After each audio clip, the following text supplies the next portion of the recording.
សូមស្វាគមន៍និងសូមជម្រាបសួរមកកាន់ Channel BK Media ថ្ងៃនេះខ្ញុំនឹងបង្ហាញអំពីវិធីធ្វើការតម្លើងជាមួយនឹង Voice OS ចំនួនថ្មីគឺចំនួនទី 26.0 ដាក់តម្លាក់មកនៅថ្ងៃទី16 ខែ 9 ឆ្នាំ 2025 នេះបងប្អូនអាចតម្លើងដល់ version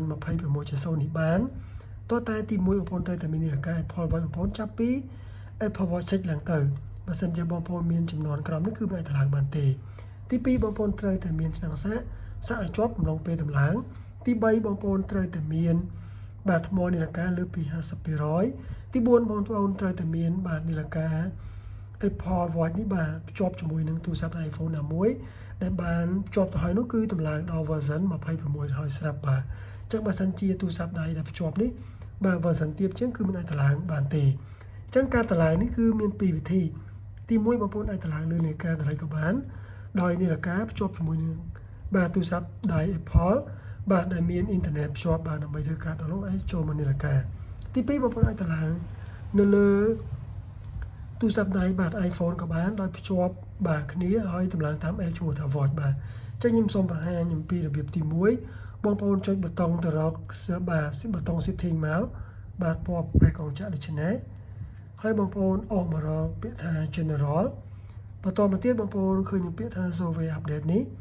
បាទវាធ្វើការ check នេះគឺ Watch OS បាទ26បាទ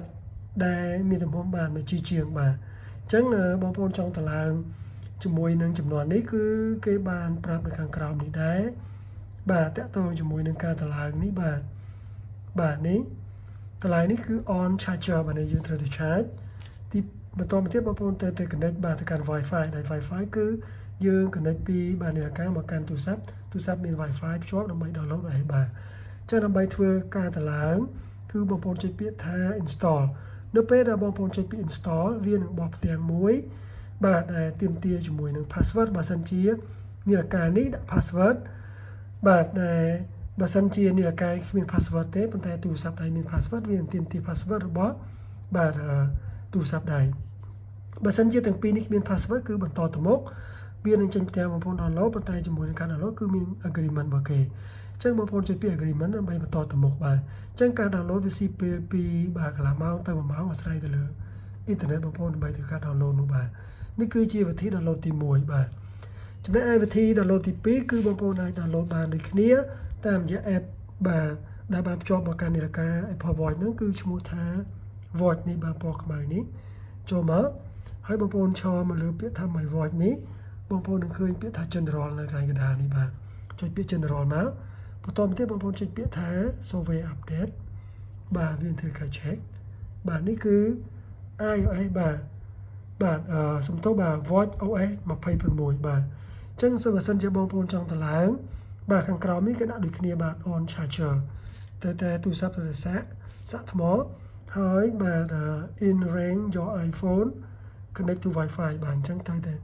iPhone ទៅ connect ទៅកាន់ Wi-Fi បាទដើម្បី download ជាមួយ OS របស់គេអញ្ចឹងបើសិនជាចង់តម្លើងហើយបងប្អូនចុចពាក្យថា install ទៅបើសិនជាទូរស័ព្ទដៃអ្នក password នាឡិកាមាន password ដែរវានឹងទាមទារនាឡិការបស់វានឹងទាមទារ password របស់នាឡិកា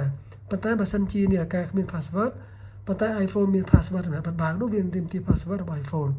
បើសិនជាទាំងពីរនេះគ្មាន password វានឹងបន្តទៅមុខបាទអញ្ចឹងដើម្បីធ្វើការតម្លើងគឺបងប្អូនត្រូវតែសាកថ្មឲ្យជាប់មកបាទហើយបងប្អូនចុចពាក្យបាទខ្ញុំសូមតម្លើងជាមួយនឹងលើទូរស័ព្ទតែម្ដងចុចពាក្យថា install បាទ install ហើយបាទនេះវានឹងទាមទារ passcode ដោយសារនាឡិកាខ្ញុំអត់មាន password ទេ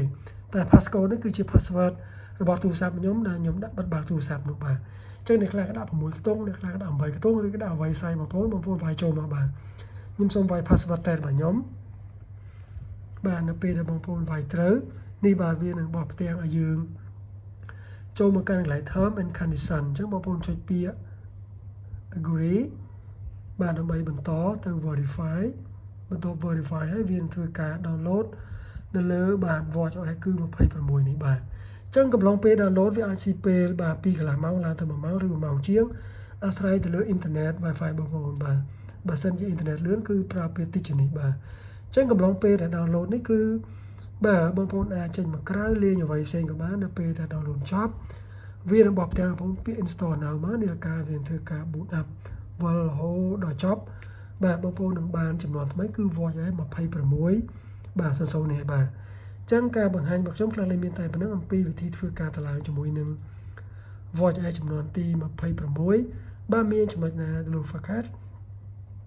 សូមខន្តីអភ័យទោស Channel BK Media ផងហើយសូមជួយ Subscribe Channel BK Media ផងសម្រាប់បងប្អូនអ្នកដែលគាត់មិនទាន់បានជួយ Subscribe សូមជួយ Share វីដេអូនេះបន្តផងដើម្បីចែកចាយចំណេះដឹងអំពីវិធីតម្លើងបាទ Watch OS ឲ្យអ្នកដែលគាត់មិនទាន់ចេះបាទឲ្យគាត់ចេះទាំងអស់គ្នាផងជាចុងក្រោយសូមជម្រាបលាបងប្អូន